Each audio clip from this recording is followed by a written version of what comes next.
Hello everyone, I'm Dr. Neha Gupta from MediWorld Fertility. Today we are going to talk about the myths associated with IVF. IVF is a very advanced treatment modality that we can offer to our patients, but हमारे पास बहुत सारे patients आते हैं और कहते हैं कि ma'am we have lot of questions related to IVF. तो हम एक एक कर आज उन questions को लेकर आपको IVF के बारे में बताएंगे. जो सबसे कॉमन मिथ है आईवीएफ का वो है कि आईवीएफ में जो बेबीज़ होते हैं वो नॉर्मल नहीं होते, वो आईवीएफ बेबीज़ नॉर्मल बेबीज से डिफरेंट होते हैं. ऐसा बिल्कुल भी नहीं है. आईवीएफ के बेबीज़ बिल्कुल नॉर्मल होते हैं. आप ही के गैमेट से होते हैं, आप ही के स्पर्म और एग से हम बच्चा बनाकर आपके यूट्रस में रखते हैं.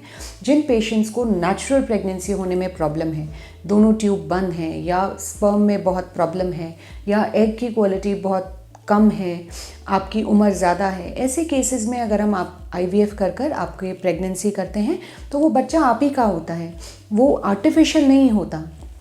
The gametes belong to you. हम खाली उसको फर्टिलाइजेशन बाहर करा रहे हैं, बाकी हम कुछ भी उसमें ना क्रोमोसोम मेकअप ना कुछ बच्चे में हम बदलते हैं. बच्चा बिल्कुल जैसे नेचुरल प्रेगनेंसी में होता है वैसे ही होता है. इसलिए आईवीएफ का बच्चा नेचुरल बच्चे में कभी भी कोई फ़र्क नहीं होता है. ये टेस्टेड ट्रीटमेंट है जो कई सालों से होता आ रहा है. सेकेंड मिथ आईवीएफ के बारे में है कि आईवीएफ एक बहुत पेनफुल ट्रीटमेंट है. बिल्कुल भी नहीं. आईवीएफ बिल्कुल पेनफुल ट्रीटमेंट नहीं है. आईवीएफ ओपीडी बेस्ड ट्रीटमेंट है. आईवीएफ में हम खाली इंजेक्शन लगाकर एग्स को बढ़ाने में हेल्प करते हैं. जो हम एग रिट्रीव करते हैं उसका प्रोसेस शॉर्ट जीए में करते हैं और वो बहुत ही खाली 15 to 20 minutes, half an hour का प्रोसीजर होता है. आप सेम डे 2 घंटे के बाद घर जाते हो, अपना सारा काम नॉर्मल करते हो. तो आईवीएफ में कहीं भी कोई भी पेन या कोई बड़ा ऑपरेशन जैसा नहीं होता है. आईवीएफ ओपीडी बेस्ड प्रोसीजर होता है. क्या आईवीएफ में एडमिशन की ज़रूरत है? आईवीएफ में बिल्कुल एडमिशन की ज़रूरत नहीं है. आईवीएफ में हम जिस दिन खाली एग निकालते हैं उस दिन आपको डे केयर में 2 घंटे 3 घंटे के लिए एडमिट करते हैं. इसके अलावा हम आपको किसी भी दिन हॉस्पिटल में रहने की आईवीएफ में ज़रूरत नहीं है.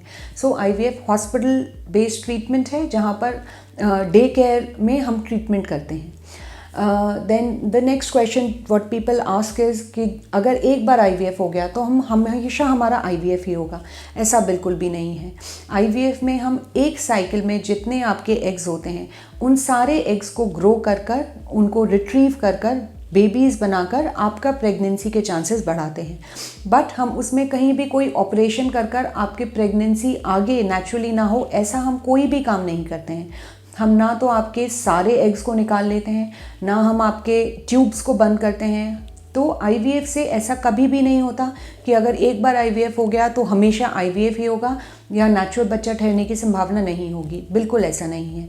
हमारे पास बहुत सारे ऐसे पेशेंट्स हैं जिनको पहले बच्चे में आईवीएफ कराना पड़ता है बिकॉज़ उनको प्रेगनेंसी नहीं हो पाती है और दूसरी बार में नेचुरली वो सेकंड बेबी के लिए अपने आप कंसीव कर जाते हैं. सो आईवीएफ से हम आपका आगे का फर्टिलिटी पोटेंशियल ख़त्म नहीं कर रहे हैं. अगला क्वेश्चन लोग हमसे पूछते हैं कि आईवीएफ लास्ट रिसोर्ट है, जब हमारा सब कुछ फेल कर जाए तब हमें आईवीएफ कराना चाहिए और किसी भी एज तक आईवीएफ कर सकते हैं, चाहे आपकी उम्र 40 साल हो 50 साल हो, हम किसी भी एज तक आईवीएफ कर सकते हैं. ऐसा नहीं है. आईवीएफ हम आपके एग से तभी तक कर सकते हैं जब तक आपके एग्स हेल्दी हैं. जब एक लेडी का मीनोपॉज आ जाता है या प्री मैच्योर मीनोपॉज आ जाता है, 40 साल की उम्र से पहले ही महीना आना बंद हो जाता है, ऐसे केसेस में हम डोनर एग के ज़रिए आईवीएफ कर सकते हैं. बट आईवीएफ लास्ट रिसोर्ट नहीं है. कुछ पेशेंट्स को कम उम्र पर मे बी 25-26 साल की उम्र पर भी आईवीएफ की ज़रूरत पड़ सकती है बिकॉज़ कुछ ऐसी कंडीशंस होती हैं जिसमें नेचुरल प्रेगनेंसी नहीं हो सकती.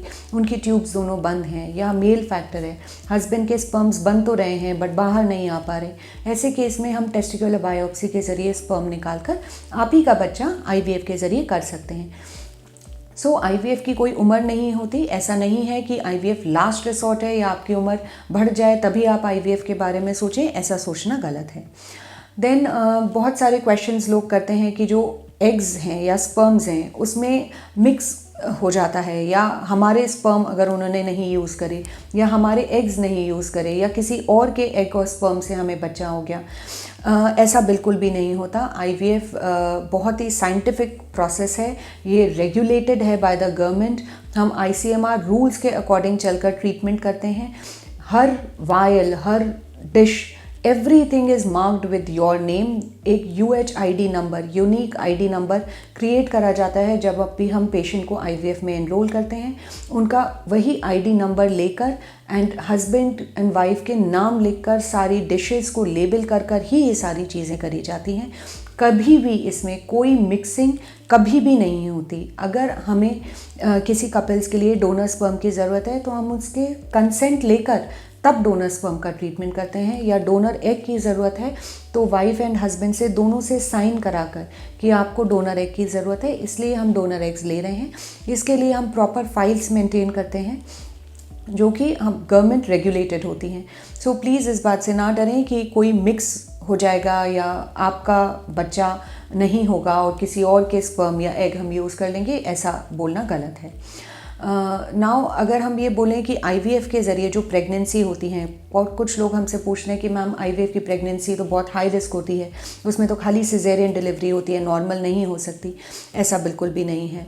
IVF के ज़रिए जब प्रेगनेंसी हो जाती है तब वो नेचुरल प्रेगनेंसी होती है। It is like any normal pregnancy. Whatever test, whatever ultrasounds are done, they are done like a normal pregnancy. उसको फॉलोअप ऐसे ही करा जाता है एंड टर्म पर पहुंचकर 9 महीने जब ख़त्म हो जाते हैं तब आपके ऑब्स्टेट्रिशियन ये डिसाइड करते हैं कि आपका क्या स्टेटस है, आपको किस तरीके की डिलीवरी की ज़रूरत है। तो नॉर्मल डिलीवरी या सिजेरियन डिलीवरी ये IVF से डिपेंडेंट नहीं होता है, ये आपकी कंडीशन पे डिपेंड होता है। बहुत सारे पेशेंट्स नॉर्मली डिलीवर करते हैं और कुछ पेशेंट जिनमें बहुत हाई रिस्क फैक्टर्स होते हैं या जो नेचुरल डिलीवरी के लिए फ़िट नहीं होते हैं उनको सिजेरियन की सलाह दी जाती है। देन नेक्स्ट क्वेश्चन लोग हमसे पूछते हैं कि IVF में ट्विन्स ज़्यादा क्यों होते हैं। ऐसा क्यों है कि बहुत सारे IVF प्रेगनेंसीज़ में ट्विन्स होते हैं। IVF में ट्विन्स इसलिए ज़्यादा होते हैं बिकॉज़ हम बेबीज़ बना कर रख रहे हैं। अब अगर हम प्रेगनेंसी का बोलें तो हम एक बार में 2 से 3 एम्ब्रियो रख सकते हैं या single embryo transfer SET follow कर सकते हैं। तो हम ये पेशेंट से डिस्कस करते हैं। अगर हमारे पेशेंट बोलते हैं कि नहीं मैडम हमें सिंगल प्रेगनेंसी चाहिए, हमें ट्विन्स नहीं चाहिए, तो हम सिंगल एम्ब्रियो ट्रांसफ़र करते हैं, उनमें 2 एम्ब्रियोज़ या 3 एम्ब्रियोज़ नहीं रखते हैं। कुछ पेशेंट्स बोलते हैं कि मैम अगर ट्विन्स भी हो जाएंगे तो हमें बहुत खुशी है, हमारी फैमिली एक बार में कंप्लीट हो जाएगी, अब ट्विन्स के पॉसिबिलिटी हो तो हमें कोई प्रॉब्लम नहीं है। अगर पेशेंट हमें ये कहते हैं कि हमें ट्विन्स में प्रॉब्लम नहीं है तो हम 2 से 3 एम्ब्रियोज़ ट्रांसफ़र करते हैं जिससे कि उनकी ट्विन्स होने की पॉसिबिलिटी नॉर्मल पॉपुलेशन से ज़्यादा हो। इसी कारण से IVF के ज़रिए ट्विन्स होने की पॉसिबिलिटी नेचुरल से ज़्यादा होती है, बट हर पेशेंट में ट्विन्स नहीं होते हैं। If we are keeping only single embryo then the chances that most probably you will have a single pregnancy only and not twin pregnancy. कुछ पेशेंट्स हमसे पूछते हैं कि IVF में डाइट का क्या रोल है। सो IVF में डाइट और आपके लाइफस्टाइल का बहुत इंपॉर्टेंट रोल है। अगर आप की डाइट अच्छी है एंड आपकी लाइफस्टाइल में smoking, alcohol consumption, tobacco chewing या ऐसी चीज़ें नहीं हैं तो आपके IVF के सक्सेस होने की संभावना ज़्यादा है। एक क्वेश्चन जो हमसे बहुत रेगुलरली पेशेंट पूछते हैं, इज़ IVF सेफ़? क्या IVF सेफ प्रोसीजर है? IVF बिल्कुल सेफ प्रोसीजर है। When a couple comes to the doctor we do all their baseline test. हम सारे टेस्ट अल्ट्रासाउंड के ज़रिए ये पता करते हैं कि आप फिट हैं, आप IVF प्रोसेस में एनरोल होने के लिए तैयार हैं। IVF में जो ड्रग्स दिए जाते हैं, हार्मोन के इंजेक्शन दिए जाते हैं, उनकी शॉर्ट हाफ लाइफ होती है। जब तक हम वो इंजेक्शन देते हैं तभी तक उसका इफ़ेक्ट होता है। जब हम वो इंजेक्शन स्टॉप कर देते हैं, जो कि खाली शॉर्ट ड्यूरेशन के लिए 8 से 10 दिन, 12 दिन मैक्सिमम दिए जाते हैं, उन इंजेक्शन को स्टॉप करने के बाद उनका लॉन्ग टर्म साइड इफ़ेक्ट नहीं होता है।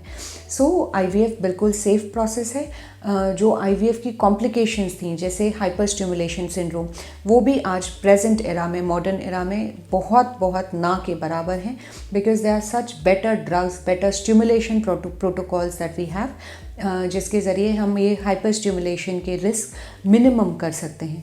सो IVF इज़ एब्सोल्युटली सेफ। जो इसमें हार्मोन्स दिए जाते हैं शॉर्ट टर्म दिए जाते हैं। अगर आप मल्टीपल IVF साइकिल्स भी कराते हैं तो भी उसमें आगे आपको प्रॉब्लम नहीं आती है। और जो एक डेटा था जो ये कहता था probably the higher chances to develop ovarian cancer, that is also not proved. So you can safely take IVF treatment up to 6 to 8 cycles too.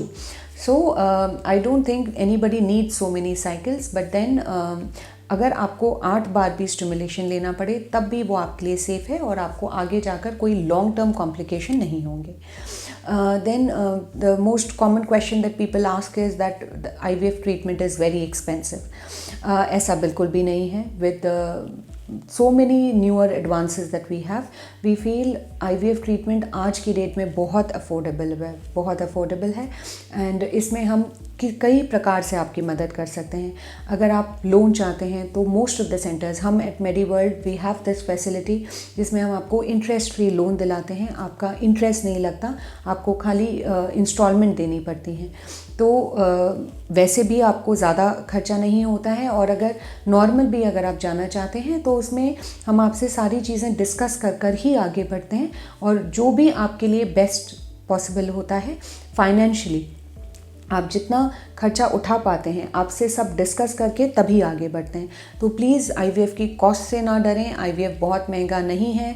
पहले दवाइयाँ बहुत महंगी थी, मीडिया कंज्यूमेबल्स बहुत महंगे थे, अब ये सारी चीज़ें बेटर हैं. तो IVF ट्रीटमेंट बहुत अफोर्डेबल हो गया है और बहुत सारे लोग को हम इस ट्रीटमेंट के ज़रिए मदद कर सकते हैं. नेक्स्ट मिथ की बात करें तो लोग हमें बोलते हैं कि once if the IVF fails then you can never have pregnancy, you can never conceive.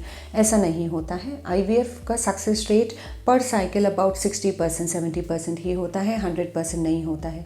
तो अगर एक बार आपका IVF फेल भी करता है तो भी हम दोबारा ट्राई कर सकते हैं. बहुत सारे पेशेंट्स में फर्स्ट टाइम में अगर सक्सेस नहीं मिलती तो सेकेंड थर्ड टाइम में हमें सक्सेस मिलती है. तो आप फेलियर से ना घबराएं. ये सोच कर ना आए कि IVF में अगर फेलियर हो जाएगा तो हम क्या करेंगे. अगर फेलियर होता है तो आप ये भी सोचें कि आपका 60%, 70% चांस है कि आपका पहली बार में ये प्रेगनेंसी आ जाएगी, जो कि नेचुरली नहीं हो रहा है या साधारण ट्रीटमेंट के ज़रिए नहीं हो रहा है. तो डेफिनेटली अगर आप IVF के लिए आते हैं तो आपका success rate is much higher और क्यूमुलेटिव प्रेगनेंसी रेट, अगर हम 2-3 साइकिल की बात करें, 4 साइकिल की बात करें तो प्रेगनेंसी होने की संभावना बहुत हाई है as compare to natural process. So अगर आपको IVF की ज़रूरत है तो फेलियर से ना घबराएं और अपने सारे प्रॉस्पेक्ट्स, फर्टिलिटी के क्या चांसेस हैं, ये सारी चीज़ें आप अपने डॉक्टर से ज़रूर डिस्कस करें. Thank you.